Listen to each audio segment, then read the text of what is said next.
In this video, we will see one of the fundamental concepts of Excel. We will explain about cell referencing. Excel sheets are made of tables. Each cell must have a unique reference so we can refer to it. A standard reference is made up of a column and row identifiers. For example, the reference for the first cell is A1. That is, the column reference is A and the row is 1.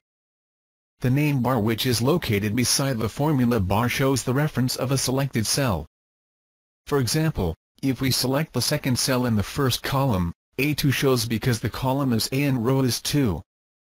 The maximum number of columns in the current Excel versions, including 2016, is 16,384, while the maximum number of rows is 1,048,576. There are two ways to navigate quickly without scrolling to a certain cell. You can use the name box. If we type A1,048,576, which would be the last cell in column A, the current window will navigate to the desired cell location. As you notice, this is the last row in Excel. There are no more rows below this level. We use the name box again and type A1 so we navigate up again. An alternative method to navigation is to hit the F5 button on your keyboard to get the Go to window. We just specify the same reference as before, and the window navigates there. There is an alternative method for navigating to a cell. Instead of the column letter followed by the row number, we can use the row and column numbers.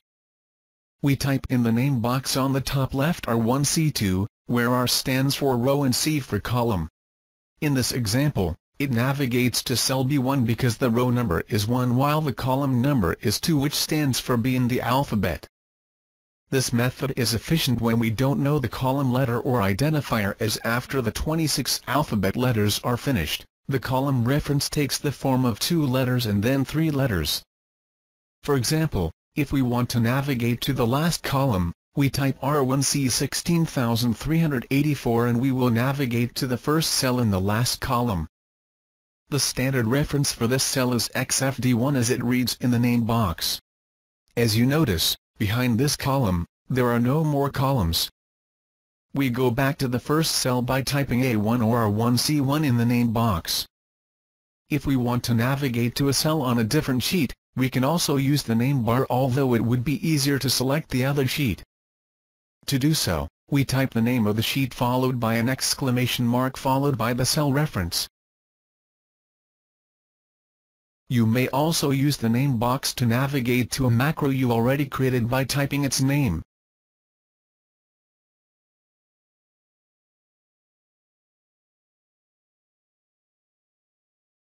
Now, we move to see how Excel referencing works between cells. We will discuss relative versus absolute referencing. We have a table with some scores. We want to sum the two scores in column D. We select cell D2, type equal, then we can either select the first cell, add plus sign and select the second, or just type them manually. The formula we just typed tells Excel to sum two cells. The first is located on the same row and 2 cells to the left, while the second is located on the same row but only 1 cell to the left. This is called relative referencing. That is, if we copy the formula downward, B2 will automatically change to B3 and C2 to C3. Again, Excel reads the reference as offset negatively or to the left by only 2 cells and 0 rows for the first cell in the formula, which is B3, and similarly, negatively offset by 1 cell for the second cell or C3. If we copy the cell one more time to D4, the reference automatically changes to B4 plus C4. The output of the formula is 0 because we don't have values in these cells. Let us do it one more time differently. If we copied cell D2 to E2, the reference becomes C2 plus D2. This is because E2 and B2 are located 2 cells and 1 cell to the left of E2 respectively.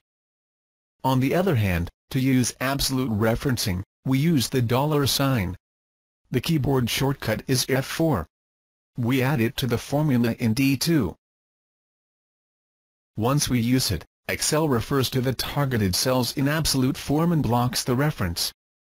That is, the references in the formula don't change no matter where we copy the formula. For example, if we copy it downward, the formula stays the same as B2 plus C2. If we copy it to the right, we still have the same result. That is the main difference between relative and absolute referencing.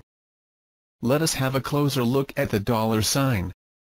As you can notice, for every cell reference, we use two dollar signs, one before the column letter and one before the row number. We could, however, block one of the two indicators at a time, either the row or the column. For instance, if we block the column identifier only, we will still get the correct results if we copy the formula downward because this has no effect on the row identifier as it is free. Let us complete the table and look at some examples.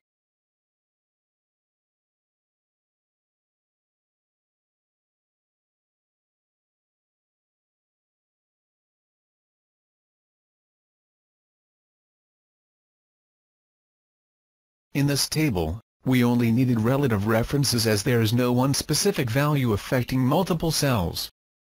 Let us now illustrate more on the difference between absolute and relative referencing. In cell F5, we insert the formula as B2. That is, it has the same value, 15. Without a dollar sign, it is a relative reference.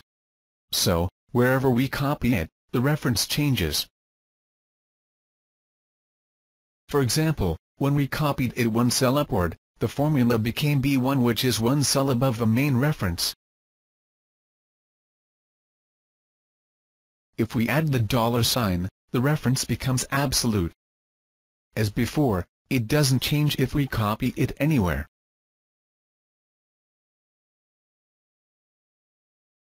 If we only block the column identifier using the dollar sign instead, the row number still acts as relative but the column is blocked. Thus, if we copy downward or upward, the column doesn't change because we are still on the same column, but the row number does because it is not blocked.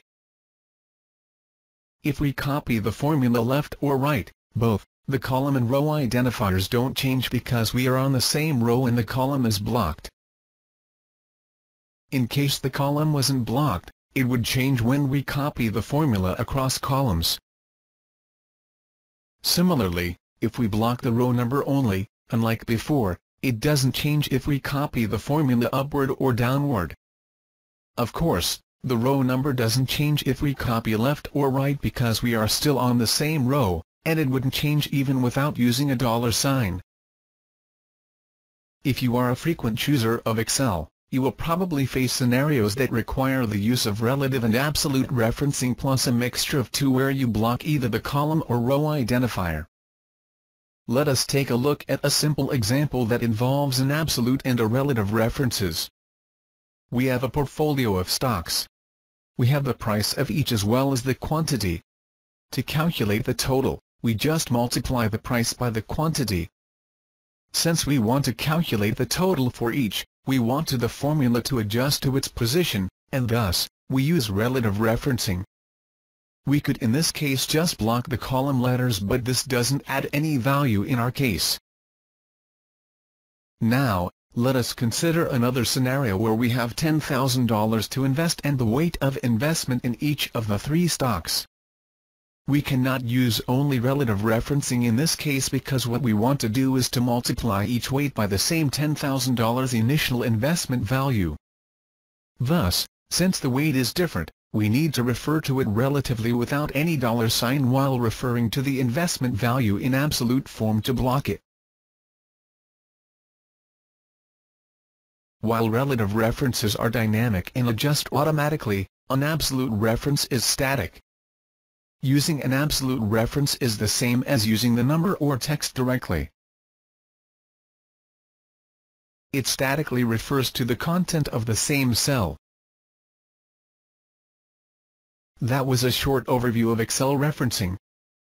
Before we finish, it is important to note that you can change a cell reference in Excel as long as it is unique. Let us see it once. We want to create an alternate reference for cell D2, which is the investment amount. We select the cell, go to the name bar and type the name we want. Let us call it amount. Now, this becomes a new alternate reference. It acts as an absolute reference for the cell. We can directly refer to it by typing amount.